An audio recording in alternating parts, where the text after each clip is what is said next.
Hi అండి. Welcome back to one more mini vlog. ఈ ఇల్లయితే గనక మా అమ్మమ్మ గారి ఇల్లండి.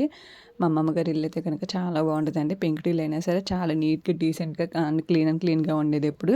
సో, అమ్మమ్మ ఎక్స్‌పైర్ అయిన తర్వాత అయితే గనక ఇల్లు బూజు పట్టేయడం, కింద బయట పెంకులు పడిపోవడం అలా అయితే గనక జరిగింది. సో, తాతయ్య గారు కూడా ఒక్కళ్ళే కాబట్టి ఆయన చేసుకోలేక ఇంకా అలా ఉండిపోయింది ఇల్లు. సో, అమ్మమ్మ ఉంటే మాత్రం చాలా నీట్‌గా ఉండేదండి. అసలు పెంకుటిల్లాగా ఉండేది కాదు ఈ ఇల్లు.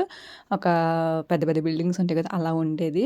కానీ చాలా చల్లగా ఉండేది ఎండాకాలం అయితే గనక. సో, ఇదైతే గనక ఇల్లు బ్యాక్ సైడ్ అయితే గనక సీతాఫలం చెట్లని, మామిడి చెట్లని, కొబ్బరి చెట్లని, దానిమ్మ చెట్లని, పనసకాయ చెట్లని అయితే గనక చాలా ఉండేయండి.